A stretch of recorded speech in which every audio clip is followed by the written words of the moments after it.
விஜயை கூடிய விரைவில் முதலமைச்சராக்க வேண்டும், இல்லை என்றால் பொதுமக்களிடையே ஒரு மாபெரும் எழுச்சி ஏற்படும். இப்பொழுது சண்டை முழுப்பதும் உதயநிதி வர்சஸ் விஜய். விஜய் வந்துட்டு முதலமைச்சரா பதவி ஏற்காம இருக்கிறதுக்கு உதயநிதி அவர்கள் தான் முக்கிய காரணமா பார்க்கப்படுதே சார். அதற்கு மெயின் காரணம் என்ன என்று கேட்டால் Red Giant versus Vijay. Udhayanidhi கண்டிப்பாக சில வம்புகளை செய்வார். ஆட்சிக்கு வர விடக்கூடாது என்று செய்கிறார்களே, ஆட்சிக்கு வந்தால் என்னென்ன செய்வார்கள் என்று நாம் யூகிக்க முடியும். யார் நிதியமைச்சராக வருகிறார்களோ அவருக்கு ஒரு மாபெரும் சோதனை காலம் இருக்கும். காரணம், தங்கம் தென்னரசும் பழனிவேல் தியாகராஜனும் தமிழ்நாட்டினுடைய நிதி நிலையை நக்கிட்டு போயிட்டாங்க அப்படியே. இப்ப ஸ்டாலினுக்கும் உதயநிதிக்கும் சபரீசனுக்கும் கனிமொழிக்கும் இருக்கக்கூடிய ஒரு மன கருத்து வேறுபாடுகளினால் தானே கம்யூனிஸ்ட் கட்சிகள் வெளியே சென்றன. கண்டிப்பாக திராவிட முன்னேற்ற கழகம் விஜய்க்கு தடை போடுகிறது முதலமைச்சராக்குவதற்கு. சம்மர் வந்தாச்சு. What's your plan for this holiday? GT Holidays, South India's #1 travel brand. குளு குளுன்னு காத்து வீசுது. உங்கள் சத்யாவில் குளு குளு ஏசி ஆஃபர். சத்யா. நிறைவான தருணங்கள் NAC ஜுவல்லர்ஸுடன். வணக்கம் சார். வணக்கம், நமஸ்காரம். நல்லா இருக்கேன் சார், நீங்க எப்படி இருக்கீங்க சார்? நல்லா இருக்கேன். சிட்டி பாக்ஸ் நேயர்களுக்கும் உமாவிற்கும் சிட்டி பாக்ஸினுடைய டீமுக்கும் என்னுடைய நன்றிகளை தெரிவித்துக் கொண்டு, விஜயை கூடிய விரைவில் முதலமைச்சராக்க வேண்டும், இல்லை என்றால் பொதுமக்களிடையே ஒரு மாபெரும் எழுச்சி ஏற்படும். எது இருப்பினும் காங்கிரசும் செய்தது தவறு என்று தான் டெல்லியில் பலர் எதிர்பார்க்கிறார்கள்.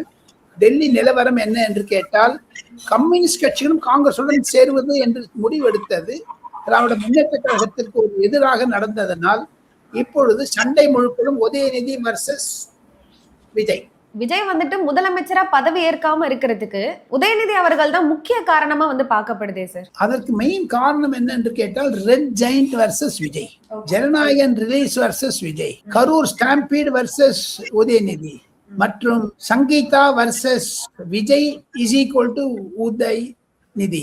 இந்த மாதிரியான இன்னல்களை எல்லாம் எதிர்நோக்கு கண்ட விஜய் அவர்கள் கண்டிப்பாக இந்த தேர்தலில் வெற்றி பெற்று 303 சீட் வாங்கினாலும் அவர் முதலமைச்சராவது யாராலும் தடுக்க முடியாது. அப்படி தடுத்தாரே ஆனால், எப்படி தமிழ் வெற்றி கழகம் பலர் ராஜினாமா செய்வேன் என்று கூக்குரல் இடுகிறார்களோ, அது நடந்ததுன்னா அடுத்த தேர்தலில் விஜய் அவர்கள் 200-230 சீட் வாங்கிடுவார். அதெல்லாம் ஜாகிரதையா இருக்கணும். இருக்கிற இடம் தெரியாம போடும் எதிர்கட்சிகள். ஆனாலும் உதயநிதி கண்டிப்பாக சில வம்புகளை செய்வார்.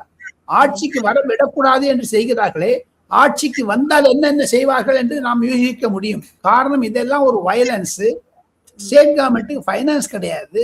போதாத துறைக்கு விஜய் முதலமைச்சராகிறானால் யார் நிதியமைச்சராக வருகிறார்களோ அவருக்கு ஒரு மாபெரும் சோதனை காலம் இருக்கும். காரணம், தங்கம் தென்னரசும் பழனிவேல் தியாகராஜனும் தமிழ்நாட்டினுடைய நிதி நிலையை நக்கிட்டு போயிட்டாங்க அப்படியே. ஒண்ணுமே கிடையாது, ஒரு பைசா கிடையாதுங்க. இவர் விஜய் சொல்லக்கூடியதெல்லாம் பாத்தீங்கன்னா, அவங்க தமிழ்நாடுடைய பட்ஜெட்டு 5 லட்சம் கோடிக்கு தான் எக்ஸ்பெண்டிச்சர் பட்ஜெட் இருக்கு. அதெல்லாம் இவர் சொல்லக்கூடிய சில திட்டங்களுக்கெல்லாம் மு.க. ஸ்டாலின் வேண்டுமென்றே பழி வாங்குவதன் எண்ணத்தினால் அதை நிறுத்தி வைத்திருக்கிறார். அதை நிறுத்த வேண்டும் என்பதுதான் விஜய்க்கு பல ரூபங்களிலிருந்து ஒரு இன்னல்களை கொடுக்க ஆரம்பித்தார்கள். இப்பொழுது அரசியல் ரூபமாக கொடுக்கிறார்கள் என்பதை எல்லாம் சொல்ல வேண்டும். இதையெல்லாம் விஜய்க்கு புரிந்து கொள்வதற்கு விஜய் அருகே அரசியல்வாதிகள் இல்லையே என்ற வருத்தமும் எனக்கு டெல்லியில் இருக்கிறது. ஆனா அதே சமயம் உதயநிதி பண்ற எல்லா பிரச்சனைகளுமே மு.க. ஸ்டாலின் அவர்களுக்கு தெரியாம தான் பண்றாங்க. இந்த கன்சர்ன் ஸ்டாலின் அவர்களுக்கு கிடையாது. அவங்களுக்கு எந்த ஒரு இந்த பிரச்சனைகளுக்கு பின்னாடி உள்ள கதைகள் என்ன அப்படிங்கறது ஸ்டாலின் அவர்களுக்கு தெரியாது. ஸ்டாலின் அவர்களுக்கு தெரியாம தான் உதயநிதி இவ்வளவு விஷயங்களையும் பண்ணிட்டு இருக்காங்க அப்படின்னு சொல்றாங்களே சார். ஸ்டாலினுக்கு தெரிஞ்சான பண்றாருங்க. இப்ப ஸ்டாலினுக்கும் உதயநிதிக்கும் சபரீசனுக்கும் கனிமொழிக்கும் இருக்கக்கூடிய ஒரு மன கருத்து வேறுபாடுகளினால் தானே கம்யூனிஸ்ட் கட்சிகள் வெளியே சென்றன. எந்த கம்யூனிஸ்ட் கட்சி 15 கோடி திமுக கிட்ட மாசம் வாங்கியிருந்தாங்களோ, இப்ப திமுக காரன் சொல்றாங்க விஜய் கிட்ட 10 கோடி வாங்குவாங்க. அதெல்லாம் தப்பு, அதனால இருக்கவே கூடாது. எதினும் இருக்கக்கூடிய நிலைமைகளை பார்த்தால் கம்யூனிஸ்டும் காங்கிரசும் சேர்ந்து விஜய்க்கு ஏமாற்றி விட்டார்களோ என்ற எண்ணம் என் மனதில் இருக்கிறது. உதயநிதி அவர்கள் எடப்பாடி பழனிசாமி அவர்களுக்கு கிட்ட ஒரு கான்வர்சேஷன் வச்சுக்கிட்டதாகவும், அதுல பாத்தீங்கன்னா ஒரு காம்ப்ரமைஸ் பண்ணிக்கலாம் நமக்குள்ள, நீங்க சிஎம்ஆ இருந்தாலும் எனக்கு பிரச்சனை இல்ல, பட் விஜய் அவர்கள் வரக்கூடாதுன்றதுக்கு என்னெல்லாம் பண்ண முடியுமோ அந்த விஷயத்துல நீங்களும் எனக்கு ஹெல்ப் பண்ணணும்னு சொல்லி இபிஎஸ் கூட உதயநிதி அவர்களுக்கு ஒரு கான்வர்சேஷன் இருந்துச்சு அப்படின்னு சொல்றாங்க சார். சோ அதை பத்தி என்ன நினைக்கிறீங்க சார்? அந்த கான்வர்சேஷனுக்கு முக்கியமான காரணம் என்ன என்று கேட்டால், திராவிட இயக்கம் மங்குகிறது. விஜய் வந்தவுடன் அந்த திராவிடம் கடந்த 70 ஆண்டுகளாக செய்து வந்தது எல்லாம் மறந்து விட்டார்கள். தமிழகத்தில் திராவிடம் என்பது இல்லாமல் போகிவிடுமோ என்ற எண்ணம் பலருக்கு வந்துவிட்டது. அந்த போர்வையில் தான் திமுக அதிமுக ஒன்றாக வேண்டும் என்ற ஒரு கூக்குரலை எடுத்து அந்த கூச்சலை போட்டு அதன் மூலமாக ஒற்றுமை தேட பார்க்கிறார்கள். பங்காளி, விருந்தாளி, நோயாளி எல்லாம் சொல்றாரு இப்ப RS பாரதி. இப்பதான் தெரியுதுங்களா அது? இதே விஜய் சொல்லும் பொழுது இதே எடப்பாடி பழனிசாமி ஸ்டாலின் என்னென்ன சொல்லியிருக்காரு, ஸ்டாலின் எடப்பாடி என்னென்ன சொல்லியிருக்காரு, முதுகு எலும்பு இல்லாதவன் கீழே படுத்து நடுவாங்க, சசிகலா எதிர்க்க டப்புல கீழே கொம்பு மாதிரி சேவிப்பாங்க, காலை தொடுவாங்கலாம் சொன்னாரு. இப்ப என்ன, யார் காலை இப்ப யாரு தொடர்றாங்க? உதயநிதி ஏன் EPS காலை தொட வேண்டும்? எது இருப்பினும் காங்கிரசும் கம்யூனிஸ்ட் கட்சிகளும் செய்தது தவறு. அவர்கள் விஜயை மாட்டி விட்டார்கள். அதிலிருந்து அவர் வெறி வர வேண்டும். கண்டிப்பாக என் மனதில் இருக்கிறது. 10ஆம் தேதி நாளையுடன் தமிழக சட்டமன்றத்தினுடைய அந்த பழைய சட்டமன்றத்தினுடைய பீரியட் எக்ஸ்பயர் ஆகுது. அது கண்ட முடியுது. அதுக்கப்புறம் day after tomorrow definitely Vijay chief மினிஸ்டரா முடிவு செய்வதில் கவர்னரால தடுக்க முடியாது என்பதுதான் என்னுடைய கருத்து. உமா, ஆனா கவர்னர் கிட்ட இருந்து அவங்களுக்கு எந்த ஒரு அழைப்புமே விடுக்கல இல்லையா சார்? ஏன்னா 3 வாட்டி அவங்களை கூப்பிட்டுருக்காங்க, பேசியிருக்காங்க. 108 தொகுதிகள் எடுத்ததுக்கு அப்புறமும் கூட அவங்களை இன்னுமே சிஎம் ஆகிறதுக்கு ஒரு அழைப்பு விடல அப்படிங்கிறது எந்த அளவுக்கு ஒருதலை பட்சமா அவங்க கவர்னர் இருக்கிற மாதிரி சொல்றாங்க இல்லையா சார்? ஒருதலை பட்சம் என்று சொல்லதை விட, ஏன்னா அதெல்லாம் கோர்ட்டுக்கு போகும். எப்படி இருந்தாலும் இந்த கேஸ் கோர்ட்டுக்கு போகத்தான் போகும். அந்த மாதிரி ஒருதலை பட்சமாக நடந்தார் என்றால் என்னுடைய கருத்து என்ன என்று கேட்டால், தனிப்பட்ட கருத்து, விஜய் அவர்கள் கண்டிப்பாக 103 லிஸ்ட கொண்டு கொடுத்திருந்தாருன்னா நிச்சயம் அவருக்கு ஸ்வேரிங் செஞ்சிருப்பாரு. இந்த காங்கிரஸ் 5 வந்ததால இந்த காங்கிரஸ் 5 கூட 2 பேரும் வெளில போறாங்க. பாத்துக்கோங்க, டெல்லியில கேள்விப்படுறது என்னன்னா அவங்களே உதயநிதி ஸ்டாலின் வாங்கிட்டாங்க. சோ இந்த மாதிரி ஒரு குழப்ப நிலையை உண்டாக்கி 116 ஒரு சைடு, 116 இன்னொரு சைடு வச்சு அதுல இப்ப லாட்டரி சிஸ்டமா வந்துடும். இதெல்லாம் ஒரு பெரிய அரசியல் ரீதியாக பார்க்கிறேன். இது கவர்னரோ அல்லது EPSஓ அல்லது உதயநிதியோ ஈவன் விஜயோ இதை எதிர்பார்க்க முடியல. பொதுமக்களுடைய 5 கோடி மக்களுடைய வாக்குகள் 116 என்று வந்தவுடன் இது மறு தேர்தலுக்குத்தான் தமிழகம் நோக்கி செல்லுகிறது என்னுடைய கருத்து. பிரசிடென்ட் ரூலை நோக்கித்தான் செல்லுகிறது. அப்ப விஜய் டெவலப் பண்ணின்னு வந்துடுவார், பார்த்துட்டே இருக்கு. ஆனா மறு தேர்தல் இருக்க வாய்ப்பு இருக்கா சார்? மறு தேர்தல் என்பது இந்த MLAக்கள் எல்லாம் திருப்பி MLA ஆன பிறகுதான் மறு தேர்தல் வர முடியும். இப்ப பாருங்க, நீ பழைய அசம்பிளி டிசால்வ் ஆயிடுத்து. நாளைல இருந்து புது அசம்பிளி 6 மாசங்க. நீங்க பிரசிடென்ட் ரூல் போட்டுட்டு இந்த MLAக்களுக்கு எல்லாம் பதவி பிரமாணம் செய்து வைத்தார்களே, அப்பதான் அவங்க ரிசைன் பண்ணணும். அதுக்கு முன்னாடி ரிசைன் பண்ண முடியாது. இப்ப வெறும் காத்திரியா ரிசைன் பண்ணுவீங்க? அவங்க MLA இல்லவே இல்லையே. நீங்க பதவி ஏத்துந்தாதானே MLA ஆகுங்க. பொதுமக்கள் எலெக்ட் பண்ணிட்டாங்க. எலெக்ட் பண்ண லிஸ்ட்ல வந்துருச்சு உங்க பேரு. ஆனா நீங்க பதவி பிரமாணம் எடுத்துக்கிட்டே, பதவி பிரமாணம் எடுத்துதான் அதை ரிசைன் பண்ண முடியும். அது எடுத்துக்காத எப்படி ரிசைன் பண்ணுங்க? ஒண்ணு நீங்க பதவி பிரமாணம் எடுத்துக்காத பாய்காட் பண்ணலாம், 6 மாசம் மட்டும் பண்ணலாம். அந்த பதவி பிரமாணம் எடுக்கிறதுலயே ஒரு 7ஆம் தேதி எடுக்கிறதா இருந்தது, திரும்ப நேத்து எடுக்கிறதா சொல்லியிருந்தாங்க. இந்த மாதிரி ஒரு நாளா தள்ளி போயிட்டு இருக்கிறதுனால திமுகவும் அதிமுகவும் கூட்டணி வச்சு அவங்கள எடப்பாடி சிஎம் ஆகிறதுக்காக தான் இந்த டிலே பண்றாங்க அப்படின்னு சொல்றாங்க இல்லையா சார்? அதனால நான் இன்னொன்னு கேள்விப்பட்டேன். டெல்லியில எடப்பாடி வானா, ஸ்டாலின் வானா, உதயநிதி வானா நம்ம பிரேமலதா தலைமையில ஒரு கட்சி ஆட்சி அமைச்சிட்டு நம்ம 2 பேரும் வெளியில ஒரு டெப்டி சீஃப் மினிஸ்டர் ஒரு டெப்டி சீஃப் மினிஸ்டர் அப்படி இருந்துள்ளான்னு பாக்குறாங்க அப்படின்னு ஒரு கேள்விப்பட்டேன். பதவி ஏற்ற பிறகுதான் இப்ப புரோட்டம் ஸ்பீக்கர் ஒரு தற்காலிக சபாநாயகரை விஜய் அவர்கள் நியமிக்க வேண்டும். விஜய் சார்பில் தான் கவர்னருக்கு போகணும். கவர்னரா நியமிக்க முடியாது. ஏன்னா இப்ப 10 முறையாக செங்கோட்டையன் இருந்திருக்கிறார். செங்கோட்டையன் தான் புரோட்டம் ஸ்பீக்கரா இருப்பாரு. அந்த புரோட்டம் ஸ்பீக்கரா போய் MLAக்கு பதவி கொடுத்தப்பறம் தான் ரெசிக்னேஷன் இஷ்யூ ரிவைசஸ் அதுக்கு முன்னாடி வராதுங்களே.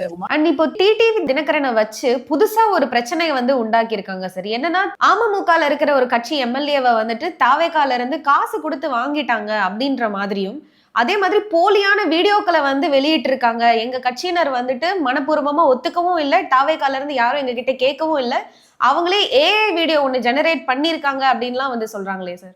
AI வீடியோவோ அல்லது உண்மையாக பண்ணாங்களோ உண்மையாக பண்ணலையோ விசாரணைக்கு வச்சாங்கன்னா இது எவிடன்ஸ் ஆகும் சுப்ரீம் கோர்ட் முன்னாடி. சுப்ரீம் கோர்ட் கவர்னருக்கு சாதகமாகத்தான் உதயநிதியும் இருக்கிறார், டிடிவி தினகரனுடைய நிருபர் கூட்டம் இருந்தது. அதற்கு இப்ப ஒரு கேஸ் திரும்பி போயிடுச்சு. நீங்க அம்மா மக்கள் முன்னேற்ற கழகத்தை சொல்றீங்களே, எங்க விசிகா லேட் பண்ணது? அவங்களுக்கு டெப்டி சீஃப் மினிஸ்டர் எப்படிங்க கிடைக்கும்? அந்த டெப்டி சீஃப் மினிஸ்டர் வாங்க ஏன் கருணாநிதி ஸ்டாலின் கொடுக்கவே இல்லை? டெப்டி சீஃப் மினிஸ்டர் உதயநிதியா வச்சிருந்தாரு. அப்ப திருமாவளவன் கூட்டு வச்சுக்க வேண்டியது தானே? அப்ப 5-6 எம்எல்ஏ வச்சிருந்தாங்களே, இப்ப 2 எம்எல்ஏ தானே இருக்கு. 2 எம்எல்ஏக்கு கொடுப்பாங்களா? விஜய் கட்சியில 20-26 தலித் இருக்காங்க. அவங்களும் என்ன பண்ணுவாங்க? அவங்களும் திமுக போயிட்டாங்கன்னா எத்தனையோ பிரச்சனை இருக்குமா? 1-2 இல்ல.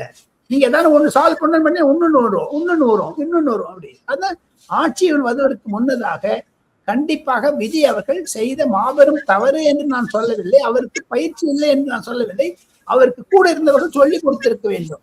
நேற்று பாருங்க, ஆளுநரை சந்திக்கும் போது சில கர்நாடகா ஆந்திராவுடைய பல தயாரிப்பாளர்கள் ஜனநாயகத்துடைய தயாரிப்பாளர் ஆய்ச்சி போனாங்கன்னு சொல்றாங்க. அது ஒரு தப்பு. அது கவர்னர் கேட்டுக்காரு, நீங்க எல்லாம் யாருன்னு.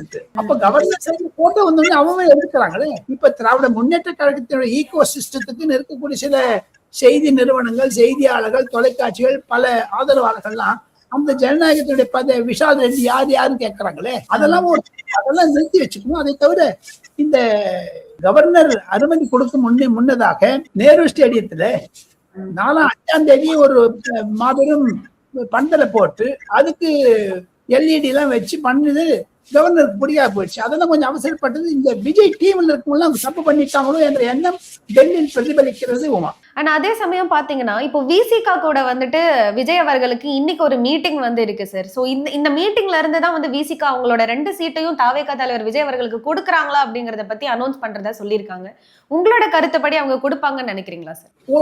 விசிகால ஒருத்தர் சொல்லிட்டாரு, அந்த வன்னியரசுங்கிறவரு சொல்லிட்டாரு, கொடுக்க மாட்டேன்னு சொல்லிட்டாரு. அவங்க உதயநிதியினுடைய வேட்பாளராக தானே இருக்காங்க, உதயநிதியுடைய உதவியுடன் தான் இருக்காங்க. அதனால இப்போ ஒரே ஒரு எம்எல்ஏ அவர் காங்கிரஸ்ல இருந்து வந்தவர், அவர் காங்கிரஸ் பக்கம் போயிடுவார். ஆக மொத்தம் விடுதலை சிறுத்தைக்குனா தான் இந்த டிலே ஆகுதே தவிர, கம்யூனிஸ்ட் கட்சினா தான் இந்த டிலே ஆகுதே தவிர, கவர்னராக இருந்தாலும் கவர்னர் டிலே பண்ணி அவர் சொல்ற எங்க நம்பரை கொடுத்துணும். ஆனால் இது நடுவே திமுக அதிமுக கண்டிப்பாக அரசியல் செய்வார்கள் என்பதுதான் என்னுடைய கருத்து. ஏப்பா ஒன்னே இருக்கக்கூடிய ஹார்ட் கோர் டெல்லி பாலிடிக்ஸ் நம்ம 45 வருஷமா நான் பார்த்துட்டு வரேன். இந்த மாதிரியான ஒரு மகத்தான வெற்றி, ஆனா மகத்தான ஒரு டைப் வந்துச்சு பாருங்க, லாட்ரி போட்டு தான் எடுக்கணும். இப்போ இங்க 116 இங்க 114 எப்படிங்க முடிவு பண்ணுவாங்க? யாராவது ஒருத்தர் ஒரு பக்கம் போனாதான், ஒரு 10 பேர் எப்படி போனாதான் முடியும்? இதெல்லாம் எதிர்பார்த்து தான் ஹங் ஹவுஸ் வரும் என்று தான் நினைத்து கொண்டிருந்தார்கள். கூட்டணி ஆட்சி தான் வரும். விஜய் இதையெல்லாம் மிக மிக துல்லியமாக கவனித்திருக்க வேண்டும். அவர் செய்த தவறு என்று சொல்லவில்லை, அவருக்கு அறிவுரை, அதாவது அட்வைசரியாக பண்ணவில்லை என்றோ கூட நான் நினைக்கிறேன். அண்ட் டிடிவி தினகரன் ஒரு விஷயம் சொல்லியிருக்காங்க சார். என்னன்னா, நான் ஊழல் இல்லாத ஒரு தமிழ்நாடா மாத்துவேன், ஊழல் இல்லாத ஒரு ஆட்சி கொடுப்பேன் அப்படின்னு சொல்லிட்டு சிஎம் ஆகிறதுக்காகவே விஜய் அவர்கள் ஊழல் பண்ணி தானே வந்திருக்காரு. ஏன்னா ப்ராப்பரா என்னோட கட்சியில இருக்க காமராஜர் அவரை அவர் டைரக்டா கூப்பிடலையே, அப்புறம் கூப்பிடாம பேசாம அவரோட பேரையே காமராஜ் இருக்கிறத கர்மராஜ்னு தப்பா தானே போட்டு கொடுத்திருக்காங்க. அப்ப இதுல இருந்தே தெரியல அவர் ஒரு ஃபேக்கான ஒரு விஷயத்த ரெடி பண்ணிருக்காரு அப்படின்னு சொல்லி இப்போ விஜய் அவர்கள் சப்மிட் பண்ண எல்லா சர்டிபிகேட்ஸையுமே ரீஅனலைஸ் பண்ண சொல்லியிருக்காங்க சார். அந்த ஒரு விஷயத்தை எப்படி பாக்குறீங்க சார்? அது வழக்கறிஞர்கள் நீதிமன்றம் செய்ய வேண்டியது. விஜய் அதற்கு முன்னெச்சரிக்கையாக இருந்திருக்க வேண்டியது. விஜயனுடைய லீகல் டீம் எல்லாம் ஒரு விஷயத்த நான் சொல்றேன். யூனியன் ஹோம் செக்ரட்டரின்னு அஜய் பல்லான் பேர் போட்டு அனுப்புறாங்க. இமெயில் அனுப்பக்கூடாதுங்க. இவங்களுக்கு எத்தனை பேர் ஆளுங்க ஒரு டைப் அடிச்சுட்டு ஒரு கையெழுத்து போட்டு ராஜ்பவன்ல கொண்டு கொடுக்கலாம், லோக் பவன்ல கொண்டு கொடுக்கலாம். இமெயில் அனுப்புறதுல ஒரு ஃபாரின் சிச்சுவேஷன். எப்படி இமெயில் அனுப்பிச்சாரோ நேற்று திருமாவளவன் சொன்னாரு, ஏன்னா இமெயில் அனுப்புறேன். ஆனா ஒன்னொன்னு, நேற்று ஏங்க விஜய் திருமாவளவன் வீட்டுக்கு போல, அதையும் கேட்கறாங்கல்ல பப்ளிக். நேற்று விசிகா வீட்டுக்கு ஏன் போல, கம்யூனிஸ்ட் கட்சி 2த்துக்கு போனாரேன்னு சொல்றாங்களே. So therefore there is a conflict of ஒரு டெவலப்பிங் ஸ்டோரி இருக்குதா தான் நான் பாக்குறேன். உமா, பட் கம்யூனிஸ்ட் கட்சி நேற்று பார்த்ததுனால மேபி அவங்க இன்னைக்கு விசிகா கூட மீட்டிங் இருக்கிறதுனால கூட நேற்று விஜய் அவர்கள் பார்க்காம இருந்திருக்கலாம் இல்லையா சார்? இருந்துக்கலாம். விசிகா அது வரேன்னு சொல்லிட்டு அந்த இடத்துக்கு நம்ம நிர்மல் குமார் கூட போனார், அது வச்சு நான் போனாங்க, அவங்களோட பேசினாங்க. ஆனா அந்த வன்னியரசு காணும், இங்க போயிட்டாரு. அதனால அவன் பிடிக்கிறான். வன்னியரசு அவுட் ஆஃப் சைட் போயிட்டார், அவுட் ஆஃப் ரீச். டெலிபோன்ல அவர் கிடைக்கவே இல்லைன்னா ஆதவர்ஜினாவே சொல்லியிருக்காரு. ஸோ ஆக மொத்தம் இந்த விஷயத்துல பாத்தீங்கன்னா கண்டிப்பாக திராவிட முன்னேற்ற கழகம் விஜய்க்கு தடை போடுகிறது முதலமைச்சராக்குவதற்கு. ஒன்று. இரண்டாவது, உதயநிதிக்கும் விஜய்க்கும் தான் நேரடி இந்த ரெட் ஜெயிண்ட் ஒயிட் ஜெயிண்ட் சண்டையை தவிர இதில் அரசியல் அதிகமாக இல்லை என்று தான் நான் பார்க்கிறேன். காங்கிரசும் கம்யூனிஸ்டுகளும் செய்தது தவறு என்று சொன்னாலும் இதுல எடப்பாடி பழனிசாமி பயந்து இருக்காரு. அவங்க எம்எல்ஏ எல்லாம் எங்க போயிட்டாங்கன்னா ஆமா சார். 20 பேர் போயிட்டாங்கன்னா, அதே மாதிரி திமுக 20 பேர் போயிட்டாங்கன்னா அது எவ்வளவு நாள் ஆட்சி நடத்த முடியும்னு கேட்கறாங்க. ஏன்னா நேத்தி பாருங்க, மயிலாடுதுறையில காங்கிரஸுக்கும் திமுகவுக்கும் சண்டை வந்துடுச்சு. அது மாதிரி தெருக்கு தெரு சண்டை வந்ததுன்னா ஒரு அவப்பெயர் விஜய்க்குத்தான் ஏற்படும். இதையெல்லாம் அவர் ஒரு ஒரு எதிர் வினையாக எடுத்துக்கொண்டு தான் விஜய் செய்ய வேண்டும் என்பதுதான் பல சீனியர் பத்திரிகையாளர், வழக்கறிஞர்கள், நேர்மையாளர்களுடைய கருத்தாக நான் பார்க்கிறேன். நான் ஆதரவு கொடுக்குறேன் அப்படின்னு சொல்லிட்டு ஆதரவை திரும்ப அந்த பட்டியலை வந்து திரும்ப பெறது வந்துட்டு எந்த அளவுக்கு ஒரு முக்கியமான விஷயமா பார்க்கப்படுது சார்? ஏன்னா இப்ப பாத்தீங்கன்னா சிபிஐ, சிபிஎம் எல்லாருமே வந்து கொடுத்துட்டாங்க. முஸ்லிம் லீக் கட்சியில இருந்து வந்து கொடுக்கறதா சொல்லிட்டு திரும்ப வந்து இல்ல எங்களால கொடுத்துட்டாங்க. அந்த லெட்டர் வாங்கத்தானே அந்த முஸ்தபா போனாரு. எல்லாம் பண்ணிட்டு கடைசியில பண்ணது அங்க உதவி நிதி வந்துருச்சுங்களே. எல்லாமே இங்க எல்லாம் பார்த்தோம், கேஷ் டீலிங் இருக்குது, கான்ஃபிளிக்ட் ஆஃப் இன்ட்ரெஸ்ட் இருக்குதுன்னு ஒரு கட்டமைப்பை செய்கிறார்கள். நீங்க நாளும் போக போக போக இது வந்து அரசியல் ஆகி கொண்டு வருகிறது. விஜயினுடைய வெற்றியை நிறுத்துவதற்கான தடைகள் போடுகிறார்கள் என்பதுதான் என்னுடைய சந்தேகம். அந்த தடையெல்லாம் நீக்கி எப்படி கரூர், சங்கீதா மற்றும் ஜனநாயகன் எல்லாம் தடையை கீறி கொண்டு வந்தாரோ விஜய், அப்ப கான்பிடென்டா இருங்கன்னு சொல்றாரு. கான்பிடென்டா இருக்கிறதாகத்தான் நான் பார்க்கிறேன். ஆஸ் எ பத்திரிகையாளர் டெல்லியில் 45 ஆண்டு காலம் பல பிரதமர், ஜனாதிபதியுடன் இருந்து பயிற்சி பெற்றதனாலும், நிருபராக இருந்ததாலும், அரசியல் ஆசிரியராக இருந்தாலும் ஒரே ஒரு வேண்டுகோள் விஜய்க்கு, தயவு செய்து பத்திரிகைக்காரனை பார்த்தீர்களே ஆனால் உங்களுக்கு ஒரு விளக்கம் முடியும். ஒவ்வொரு பத்திரிகையாரும் ஒவ்வொரு ஆங்கிள் இருக்குங்கம்மா. நம்மளும் daily in touch with public, அதுக்காக தான் சொல்றேன். இருப்பினும் விஜய்க்கு நடந்த ஒரு சதி திட்டங்கள் கடந்த செப்டம்பர் 2025 மே 10 மட்டும் பல இன்னல்களை அவர் சந்தித்திருக்கிறார். ஒரு நிமிடம் கூட அவருக்கு வந்து ஒரு யோக ஜாதகம் இல்லை என்றாலும் அவர் கூடிய விரைவில் முதலமைச்சர் ஆவார் என்று தான் எங்கள் கருத்து. உதயநிதி வந்துட்டு விஜய் அவர்களை தடுக்கிறதுக்கான காரணம் வந்துட்டு பாத்தீங்கன்னா, இப்போ அவங்க கிட்ட வந்துட்டு ரெட் ஜெயண்ட் அப்படின்னு சொல்லிட்டு ஒரு 10,000 கோடி ஓன் பண்ணக்கூடிய ஒரு பிசினஸ் அவங்க கிட்ட இருக்கு சார். இப்போ ஒருவேளை விஜய் அவர்கள் முதலமைச்சர் ஆனா இது எல்லாமே முடக்கப்படும் அப்படிங்கிற, ஏன்னா நம்ம அவங்கள வந்து நிறைய பண்ணியாச்சு. சோ விஜய் அவர்கள் சிஎம் வந்து இது எல்லாமே முடக்கப்படும் அப்படிங்கிறதுக்காக உதயநிதி இந்த மாதிரியான ஒரு முடிவுகள் எடுத்திருக்காங்கன்னு நினைக்கிறீங்களா? முடக்கிறதுனா சாதாரணமா நீ சொல்றதெல்லாம் முடக்கிறதா? அந்த KN நேரு மற்றும் பல திமுக அமைச்சர்கள் மீது எப்பொழுது உங்களுக்கு வந்து ஒரு விசாரணை இருக்கிறதோ, இடி இன்ஃபர்மேஷன் எல்லாம் வச்சிருக்காங்களோ, அதையெல்லாம் தமிழக போலீசார் ஸ்டாலின் முதலமைச்சராக இருக்கும் பொழுது மறுத்தாரும். பெரியசாமின்னு ஒரு மினிஸ்டர் இருக்காரு, ராஜகண்ணப்பன் ஒரு மினிஸ்டர் இருக்காரு, இவங்களுக்கெல்லாம் பெரிய கேஸ் எல்லாம் காத்துட்டு இருக்குது. அதுக்கெல்லாம் சாங்ஷன் ஃபார் ப்ராசிக்யூஷன் கொடுத்துறாரு விஜய் என்ற பயம் திமுகவிற்கு இருக்கிறது உமா. அதை தவிர ரெட் ஜெயண்ட்டுக்கெல்லாம் இனிமேல் அவங்க வேற தானே பண்ண ஆரம்பிச்சிருவாங்க. இப்ப டிஎம்கே நேத்திலேருந்து அவங்களுக்கு இருக்கக்கூடிய இன்வெஸ்ட்மெண்ட்ஸ் எல்லாம் வேற தானே பண்ண ஆரம்பிச்சிருவாங்க. ஆக மொத்தம் திமுக கலங்கி இருப்பதாகத்தான் நான் பார்க்கிறேன். அதிலிருந்து விலகி விட்டார்கள் காங்கிரசும் கம்யூனிஸ்டுகளும். இப்ப நேற்று கம்யூனிஸ்ட் சொல்றாங்க பாருங்க, நாங்க திமுகலையும் இருப்போம் விஜயோட இருப்போம்னு. அவங்களுடைய டபுள் ஸ்டாண்டாக நான் பார்க்கிறேன். இது பாஜக ஒரே ஒரு எம்எல்ஏ வச்சு என்ன பண்ண போறாங்க? ஒண்ணுமே கிடையாது. தமிழகத்தில் பாஜக இல்லவே இல்லைங்களா? அண்ணாமலை விட்டுட்டு போயிட்டாரு. நயினார் நாகேந்திரன் இப்ப கொஞ்சம் நேற்று ஸ்டேட்மெண்ட் கொடுத்துட்டாரு. பட் கம்யூனிஸ்ட் கட்சிகள் வந்து சொல்றது என்ன, நாங்க வந்து ஒரு இண்டிபெண்டன்ட் கட்சி, நாங்க வந்து திமுக இருந்தாதான் நாங்க இருப்போம் அப்படின்லாம் எங்களுக்கு கிடையாது.